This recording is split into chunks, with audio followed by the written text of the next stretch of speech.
నేరస్తుల భయం, మహిళల్లో ధైర్యం. చంద్రబాబు జీరో టాలరెన్స్ పాలన. మహిళల భద్రత అనేది రాజకీయ నినాదం కాదు, అది పాలకుల పాలనా దృక్పథానికి అసలైన పరీక్ష. అధికారంలో ఉన్న నాయకుడి నిర్ణయాలపై మహిళలు ధైర్యంగా జీవిస్తారా, భయపడుతూ బ్రతుకుతారా అన్నది ఆధారపడి ఉంటుంది. ఈ విషయంలో ఆంధ్రప్రదేశ్ ప్రజలు రెండు భిన్నమైన పాలనా శైలిని ప్రత్యక్షంగా చూశారు. ఒకటి, మహిళలపై నేరం జరిగితే ఎవరిని ఉపేక్షించకుండా వాడు ఎవడైనా కఠినంగా శిక్షించిన చంద్రబాబు నాయుడు పాలన. రెండోది, మహిళలపై నేరం జరిగిన రాజకీయ రక్షణ కల్పించలేని దద్దమ్మ పాలన చేసిన జగన్మోహన్ రెడ్డిది. చంద్రబాబు నాయకత్వంలో మహిళల భద్రత విషయంలో ఎలాంటి రాజీ లేదు. నేరం చేసిన వాడు ఎవరు అన్నది కాదు, ఏ పార్టీకి చెందినవాడు ఏ పదవిలో ఉన్నాడనేది కాదు, నేరం జరిగిందా లేదా అన్నదే ప్రధాన ప్రమాణం. ఈ జీరో టాలరెన్స్ విధానం మాటల్లో కాదు, ఆచరణలో స్పష్టంగా కనిపిస్తోంది. పార్టీ వారైనా సరే తప్పు చేస్తే చర్య తప్పదు. ఇటీవల జరిగిన చేబ్రోలు కిరణ్ ఘటన దీనికి ప్రత్యక్ష ఉదాహరణ.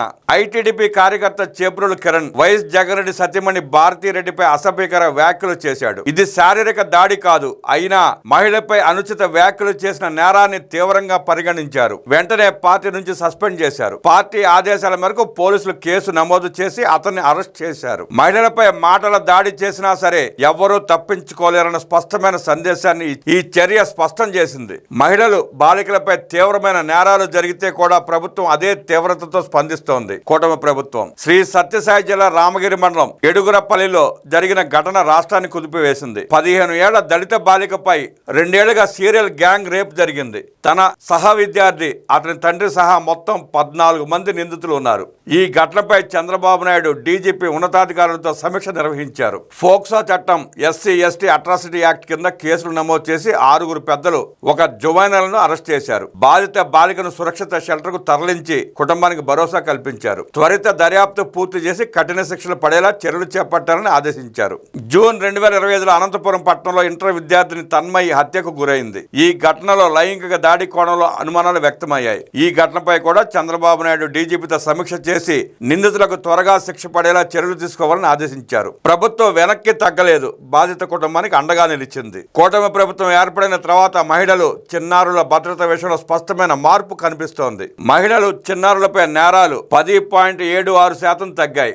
రాష్ట్ర వ్యాప్తంగా మొత్తం నేరాలు 5.5% తగ్గాయి. ఆపరేషన్ ట్రేస్ వంటి ప్రత్యేక డ్రైవ్ల ద్వారా 4,988 మిస్సింగ్ కేసులు ఛేదించబడ్డాయి. వాటిలో 1,565 మంది యువతులను సురక్షితంగా వారి కుటుంబాలకు చేర్చారు. సీసీటీవీలు, డ్రోన్లు, ఫేస్ రికగ్నిషన్ సిస్టమ్, ఏఐ ఆధారిత స్మార్ట్ పోలీసింగ్ అమల్లోకి రావడంతో నేరం చేసిన వాడు తప్పించుకోలేడన్న భావన బలపడింది. నేరస్తుల భయం పెరిగింది, మహిళల్లో ధైర్యం పెరిగింది. జగన్ పాలనలో ఆరోపణల వారికే రక్షణ. గత 5 ఏళ్ల జగన్ రెడ్డి పాలనలో మహిళలపై నేరాలు అధికంగా నమోదయ్యాయి. అయితే వాటిపై కఠిన చర్యలు తీసుకున్న దాఖలాలు ప్రజలకు స్పష్టంగా కనిపించలేదన్న విమర్శలు విస్తృతంగా వినిపించాయి. జగన్ రెడ్డి 5 ఏళ్ల పాలనలో 6,927 మంది మైనర్లపై అత్యాచారాలు జరిగాయి. రోజుకు సగటున 4 మైనర్లు బాధితులయ్యారు. కానీ ఈ కేసులో శిక్షలు పడింది కేవలం 134 కేసుల్లో మాత్రమే. శిక్షల శాతం కేవలం 2% మాత్రమే. దేశంలోనే అత్యంత తక్కువ స్థాయి ఇది. నాడు వైసీపీ పాలనలో మహిళలపై ఆరోపణలు ఎదుర్కొన్న పలువురు అధికార పార్టీ నేతల విషయంలో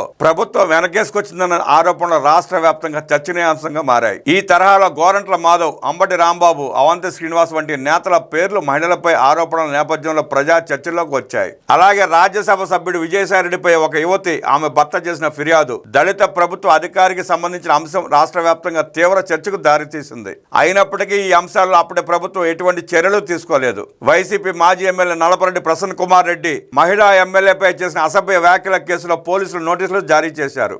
ఈ కేసులో హైకోర్టు కూడా సీరియస్ గా స్పందించి అసభ్య వ్యాఖ్యలపై బెయిల్ ఇవ్వడానికి నిరాకరించింది. అయినా సరే దీని గురించి జగన్ రెడ్డి ఖండించడం లేదా స్పందించడం చేయకపోవడం గమనార్హం. పైగా అలాంటి తప్పుడు వ్యాఖ్యలు చేసి కోర్టుల చేత తివాట్లు తిన్న నలపరెడ్డి ప్రసన్న కుమార్ రెడ్డిని పరామర్శించి వచ్చాడు జగన్ రెడ్డి. ఇదొక్కటే కాదు, తన పార్టీకి సంబంధించిన ఎవరు అయినా సరే తప్పు చేసినా సంబంధించుకోవడం లేదా అది కూటమి మీద నెట్టడం జగన్ తంతుగా మారింది. జగన్ రెడ్డి పాలనలో నేరాలు అధికమవడమే కాకుండా బాధితులకు న్యాయం కూడా జరగలేదన్న భావన మహిళల్లో భయాన్ని పెంచింది.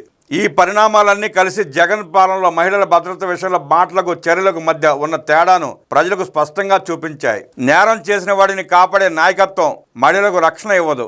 నేరం చేయాలన్న ఆలోచనే రాకుండా చేసే పాలన మహిళలకు నిజమైన భద్రత ఇస్తుంది. చంద్రబాబు నాయుడు పాలనలో ఆ భద్రత ప్రజలకు కనిపిస్తోంది.